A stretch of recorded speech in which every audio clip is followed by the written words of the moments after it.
உறுப்பினர் சி ரத்னவடிவேல், உங்களுக்கான சந்தர்ப்பம். நன்றி. எங்களுடைய தமிழரசு கட்சியினுடைய தேர்தல் கோஷமாக இருப்பது நாடு எவரோடும் இருக்கட்டும், ஆனால் வீடு எங்களுடைய ஊர் நம்மோடு இருக்கட்டும் என்பதுதான் எங்களுடைய தமிழரசு கட்சி. இதை நாங்கள் அடைவதற்காக செய்ய வேண்டிய வேலைகள் அனைத்தையும் நாங்கள் செய்ய வேண்டும். ஆனால் பொய் பிரச்சாரங்கள் மூலம் பதவிகளை பிடித்து கொண்டு எதுவுமே செய்யாமல், இப்ப தமிழ் காங்கிரஸ் கட்சி எங்களுடைய கட்சியை பற்றி கொஞ்சம் விமர்சனம் வைச்சார். எதுவுமே செய்ய இல்லை. அவர்கள் சாதித்தது முழுதெல்லாம் ரோட்ல நின்று கத்துறது தான். தையட்டியை பற்றி கத்தி கொண்டிருக்க அவர் மட்டுமில்லை, எங்களோட கட்சியாக்களும் போய் அங்க கத்துனது தான். இவர்கள் அதை கத்துறதை தவிர சாதிச்சது எந்த விஷயமுமே இல்லை, ஒரு விஷயமும் இல்லை. பொய்யான பரப்புரை, இந்த ஐக்கிய ராஜ்யம் என்றதை பற்றி அவர்கள் சொல்லி கொண்டிருப்பது அது ஒரு மாயை, பொய் பிரச்சாரம். அந்த பிரச்சாரத்திலே அது அங்கே வந்து சமஷ்டி அந்த அரசியல் அமைப்பிலே அது தமிழ் தேசிய கூட்டமைப்பாக டெலோ இபிடிபி இந்த பிளாட் அவர்கள் எல்லாரும் சேர்ந்து எத்தனையோ மாதங்களாக வருடக்கணக்காக அதில் இருந்துதான் அதில் அந்த அரசியலமைப்பை கொண்டு வந்தார்கள். அந்த அரசியலமைப்பிலே நிச்சயமாக நல்ல முறையான திட்டங்கள் இருக்கு. அதிலே வந்து அவர் சொல்வதை இவர்கள் புரிந்து கொள்ளவில்லை.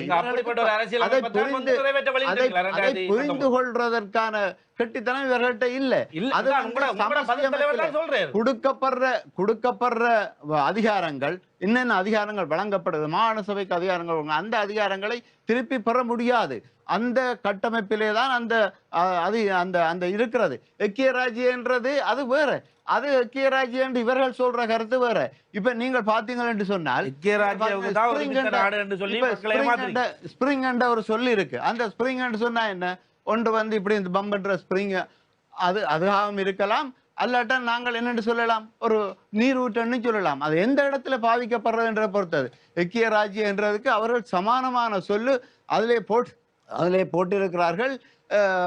தெளிவாக ஒருமித்த நாடு, அந்த ஒருமித்த நாடு என்ற அந்த நாட்டை பற்றிய முறைதான் அந்த தெளிவை தவிர, அந்த வேர்டை தவிர அது யூனிட்டரி சிஸ்டம் ஆஃப் கவர்மெண்ட் என்றதோட தொடர்பே இல்லை. இவர்கள் இந்த காங்கிரஸ் கட்சிக்காரர்கள் பொய்யை சொல்லித்தான், அப்படி சொல்லியுமே போன முறை அவர்களுக்கு 20,000 வாக்குகள் கிடைத்தது.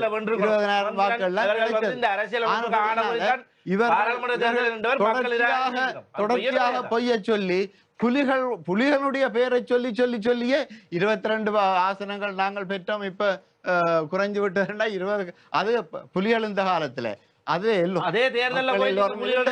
ஆனால் இப்ப இவர்களுக்கு ஒரு சீட் தான் கிடைச்சிருக்கு. அந்த ஒரு சீட்டை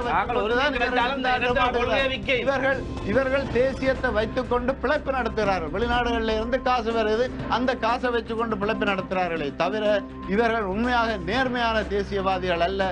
நேர்மையாக உழைத்து சாதித்து காட்டிக் கொண்டிருப்பவர்கள் தமிழரசு கட்சி தான் என்பதை நான் இங்கே அடித்து கூற வேண்டும். அடுத்ததாக நண்பர் சொன்னார், ஒரு கட்சி தான் விலத்தின, ஐங்கரநேசன் விலத்தி இருக்கிறார், இந்த பொது கட்டமைப்பற்ற அவர்கள் எல்லாம் விலத்தி இருக்கிறார்கள், பல கட்சிகள் விலத்தி போயிருக்கின்றது அந்த கட்சி. ரத்னவடிவேல் அவர்களே, அடுத்து தேசிய மக்கள் சக்தி சார்பாக